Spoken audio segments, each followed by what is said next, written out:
धनु राशि के जातकों के लिए एक महत्वपूर्ण ज्योतिषीय परिवर्तन सामने आ रहा है।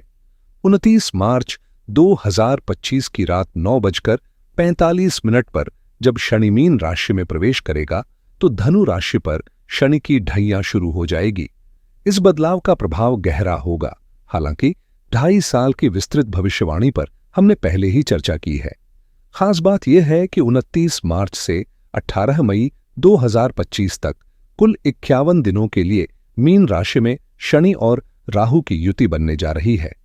राहु पहले से ही मीन राशि में स्थित है और 18 मई को वह कुंभ राशि में प्रवेश करेगा, क्योंकि राहु वक्री गति से चलता है। वहीं शनि का यह गोचर भी अपने साथ महत्वपूर्ण प्रभाव लेकर आएगा। इस दुर्लभ संयोग का धनु राशि के जातकों पर क्या असर पड़ेगा, यही आज हम विस्तार से समझेंगे। शनि और राहु की यह युति 18 मई तक बनी रहेगी और जैसे ही राहु आगे बढ़ेगा यह संयोग समाप्त हो जाएगा। ज्योतिष में इसे आमतौर पर अशुभ माना जाता है, लेकिन हर स्थिति में इसका प्रभाव नकारात्मक नहीं होता। यदि आप वीडियो डिस्क्रिप्शन में सबसे ऊपर दिए गए लिंक पर क्लिक करेंगे तो आपको विस्तृत जानकारी मिल जाएगी कि किन परिस्थितियों में यह युति अनुकूल नहीं मानी जाती। इस बार यह संयोग केवल 51 दिनों के लिए बन रहा है, जो तुलनात्मक रूप से छोटा समय है। पिछली बार मीन राशि में शनि राहु की युति 1968-1919 में हुई थी और वह अधिक समय तक बनी रही थी। अब 57 साल बाद यह दुर्लभ संयोग दोबारा बन रहा है। भले ही इसकी अवधि सीमित हो, लेकिन फिर भी यह 51 दिन अत्यंत महत्वपूर्ण रहने वाले हैं, जिनका प्रभाव समझना जरूरी होगा। धनु राशि के जातकों के लिए यह समय विशेष रूप से ध्यान देने योग्य है, क्योंकि शनि की ढैया प्रभावी होगी और राहु भी चौथे भाव में रहेगा। ऐसे में जब शनि और राहु एक ही राशि में संयोग बनाएंगे तो इसके प्रभावों को समझना बेहद जरूरी है। ज्योतिषीय दृष्टि से शनि और राहु हर बार 12 साल में एक साथ आते हैं, लेकिन हर बार वे अलग अलग राशियों में मिलते हैं। मीन राशि में इस तरह की युति 57 वर्षों बाद दोबारा बन रही है। 29 मार्च के बाद शनि, जो धनु राशि के लिए दूसरे और तीसरे भाव का स्वामी है, चौथे भाव में गोचर करेगा, जहां राहु पहले से मौजूद है। इस संयोग का प्रभाव समझने के लिए धनु राशि के जातकों को अपनी चंद्र कुंडली का विशेष रूप से विश्लेषण करना चाहिए, क्योंकि चौथे भाव में बन रही यह युति मानसिक शांति, पारिवारिक जीवन और संपत्ति से जुड़े मामलों को प्रभावित कर सकती है।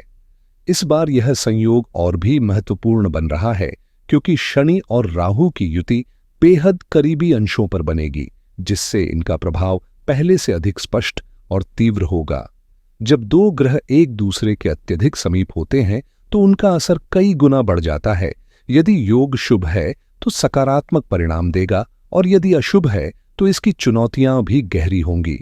इसलिए इस विशेष स्थिति को समझना और उस पर ध्यान देना आवश्यक है। साथ ही इस अवधि में शुक्र और बुध भी अपनी भूमिका निभाएंगे। हालांकि मुख्य चर्चा शनि और राहु की युति पर केंद्रित है, लेकिन एक और महत्वपूर्ण बात ध्यान देने योग्य है। इस दौरान सूर्य और चंद्रमा भी इस प्रभाव के दायरे में आएंगे, जिससे कुल मिलाकर 6 ग्रहों की युति बनेगी। यह दुर्लभ स्थिति 28 मार्च को शाम 4:48 से शुरू होकर 30 मार्च की शाम 4:35 तक बनी रहेगी, जिसमें शनि, राहु, बुध, शुक्र, सूर्य और चंद्रमा एक साथ संयोग बनाएंगे। एक और महत्वपूर्ण बात पर ध्यान दें, 25 अप्रैल की सुबह 3:30 से 7 अप्रैल की सुबह तक बनी रहेगी, जिसमें शनि, राहु, बुध, शुक्र, सूर्य और चंद्रमा एक साथ संयोग बनाएंगे। 3:40 तक 5 ग्रहों की युति बनने जा रही है, जिसमें चंद्रमा, शनि, राहु, बुध और शुक्र शामिल होंगे, जबकि सूर्य इस संयोग से बाहर रहेगा। इससे पहले 29 मार्च से 13 अप्रैल तक सूर्य भी इन ग्रहों के प्रभाव में रहेगा, जिसका असर कई क्षेत्रों में देखा जा सकता है। इस दौरान विशेष रूप से स्वास्थ्य का ध्यान रखना जरूरी होगा, क्योंकि ग्रहों की यह स्थिति शारीरिक व मानसिक ऊर्जा को प्रभावित कर सकती है। इसके अलावा पिता के स्वास्थ्य पर भी नजर रखें, क्योंकि इस अवधि में उनका स्वास्थ्य संवेदनशील रह सकता है। हालांकि इस संयोग से कुछ लाभकारी अवसर भी मिल सकते हैं, लेकिन उन्हें हासिल करने के लिए मेहनत में कोई कमी नहीं होनी चाहिए। यदि प्रयासों में ढिलाई बरती गई तो संभावित लाभ हाथ से निकल सकता है। इसलिए इस विशेष अवधि को समझदारी से प्रबंधित करना आवश्यक होगा। यह ग्रह योग आपकी राशि से चौथे भाव में बन रहा है, जिससे जीवन के कई क्षेत्रों पर असर पड़ेगा। इस परिवर्तन के तहत नौकरी पेशा लोगों के लिए कार्यक्षेत्र में बदलाव की संभावना रहेगी, लेकिन कोई भी निर्णय जल्दबाजी में न लें। यदि वर्तमान स्थिति संतोषजनक है तो अनावश्यक रूप से परिवर्तन करने से बचें। व्यापार की बात करें तो सामान्य रूप से स्थितियां स्थिर रहेंगी, लेकिन इस समय बड़े बदलाव करने से बचना ही बेहतर रहेगा। चौथा भाव मन और भावनाओं से जुड़ा होता है, और जब शनि और राहु जैसे ग्रह इस स्थान पर आते हैं तो विचारों की अधिकता स्वाभाविक रूप से बढ़ जाती है। खासतौर पर रात के समय जरूरत से ज्यादा सोचना मानसिक अशांति का कारण बन सकता है। इसलिए दिन और रात दोनों समय अपनी सोच को संतुलित रखना बेहद जरूरी होगा। अत्यधिक विचारशीलता से बचें, क्योंकि जितना अधिक अनावश्यक चिंतन करेंगे उतना ही यह स्थिति आपके लिए उलझने बढ़ा सकती है। इस अवधि में सबसे जरूरी बात यह होगी कि अपने विचारों को नियंत्रित रखें, क्योंकि अनियंत्रित सोच अनावश्यक तनाव बढ़ा सकती है। दूसरा अहम पहलू पारिवारिक संबंधों का संतुलन बनाए रखना है। परिवार के सुख और आपसी प्रेम को प्राथमिकता दें। यदि इस समय किसी भी तरह का मतभेद या टकराव उत्पन्न होता है तो वह बढ़ सकता है, इसलिए संयम और समझदारी से काम लें। ज्योतिष में बताए गए सभी योग संभावनाओं पर आधारित होते हैं। एक ही समय पर जन्मे दो व्यक्तियों की परिस्थितियां अलग हो सकती हैं, भले ही उनके ग्रह स्थितियां समान क्यों न हो। इसलिए यह आवश्यक है कि आप इन संभावित प्रभावों को समझें और जागरूकता के साथ उचित कदम उठाएं। यदि इस समय सतर्क रहेंगे और सही दिशा में प्रयास करेंगे तो स्थितियां आपके पक्ष में बन सकती हैं। अगर इस दौरान सतर्क नहीं रहे और कोई समस्या उत्पन्न हो गई तो स्थिति और जटिल हो सकती है। इसलिए परिवार के साथ प्रेमपूर्ण संबंध बनाए रखना बेहद आवश्यक होगा, ताकि सामंजस्य बना रहे। यदि किसी बड़े प्रोजेक्ट पर काम करने की योजना है तो इन 51 दिनों में बिना आवश्यकता के नए कार्य शुरू करने से बचें, और यदि पहले से किसी परियोजना में संलग्न है तो अत्यधिक सतर्कता बरतना जरूरी होगा। विद्यार्थियों के लिए भी यह समय विशेष ध्यान देने योग्य है, क्योंकि चौथा भाव शिक्षा से जुड़ा होता है। हालांकि पढ़ाई केवल चौथे भाव से ही नहीं, बल्कि पंचम, द्वितीय और लग्न भाव से भी देखी जाती है। यदि जन्म कुंडली में लग्न में शुभ ग्रहों की स्थिति मजबूत है तो शिक्षा में सफलता मिलने की संभावना अधिक होती है। इसके अलावा गुरु और बुध की स्थिति भी शिक्षा की दिशा और प्रगति को प्रभावित करती है। किस क्षेत्र में आगे बढ़ना है यह तय करने के लिए इन कारकों को समझना आवश्यक होगा। शिक्षा से जुड़ी किसी भी योजना को लेकर इस समय छात्रों को विशेष सतर्कता बरतनी होगी, क्योंकि शनि और राहु यदि चौथे भाव में स्थित हों तो यह शिक्षा और मानसिक शांति के लिए चुनौतीपूर्ण समय साबित हो सकता है।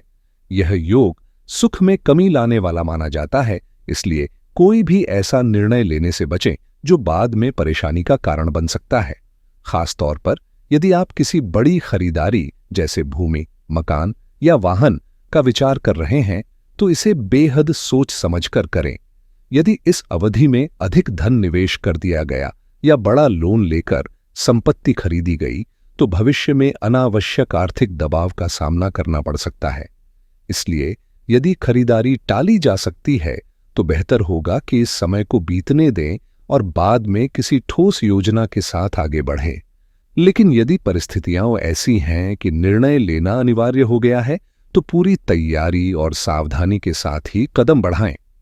इस दौरान कोई भी निर्णय लेने से पहले अच्छी तरह विचार करें कि वह भविष्य में आपके लिए लाभकारी होगा या नहीं। सबसे जरूरी बात यह है कि इस समय किसी भी तरह की चिड़चिड़ाहट या गुस्से को हावी न होने दें, क्योंकि यह आपके व्यक्तिगत और पारिवारिक संबंधों को प्रभावित कर सकता है। यदि पहले से ही स्वभाव में चिड़चिड़ापन है तो इसे नियंत्रित करने का प्रयास करें, क्योंकि ग्रहों की स्थिति इसे और बढ़ा सकती है। विशेष रूप से परिवार में यदि कोई बुजुर्ग सदस्य, माता पिता या खासकर माता बीमार हैं, तो उनके स्वास्थ्य का ध्यान रखना अनिवार्य होगा। इस अवधि में नवनिर्माण के योग भी बन सकते हैं, यानी यदि आप घर, दुकान, फैक्ट्री या किसी अन्य व्यावसायिक स्थल के निर्माण की योजना बना रहे हैं, तो यह एक अच्छा समय हो सकता है। यहां तक कि यदि आप अपने पहले से बने घर में कोई अतिरिक्त कमरा जोड़ना चाहते हैं, तो ऐसे विचार भी इस दौरान जन्म ले सकते हैं। किसी भी निर्माण कार्य या निवेश से पहले यह जरूर सोचें कि आप कितना खर्च कर रहे हैं और वह आपके भविष्य के लिए कितना फायदेमंद होगा। यदि संपत्ति से जुड़ा कोई विवाद पहले से चल रहा है, तो इस अवधि में उस पर विशेष ध्यान देने की आवश्यकता होगी, क्योंकि यह समय संवेदनशील हो सकता है। कुल मिलाकर यह ग्रह स्थिति कुछ चुनौतियां ला सकती है, लेकिन यदि आप अपने काम में ईमानदारी बनाए रखते हैं, चाहे वह व्यापार हो या नौकरी, तो किसी बड़ी परेशानी का सामना नहीं करना पड़ेगा।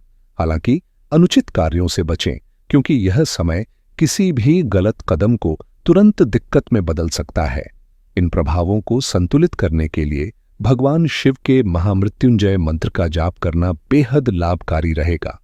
यदि आप शनि और राहु की इस युति के विस्तृत प्रभावों को समझना चाहते हैं और यह जानना चाहते हैं कि पिछले 100 वर्षों में यह कब कब हुई थी, तो वीडियो के विवरण में दी गई जानकारी अवश्य देखें।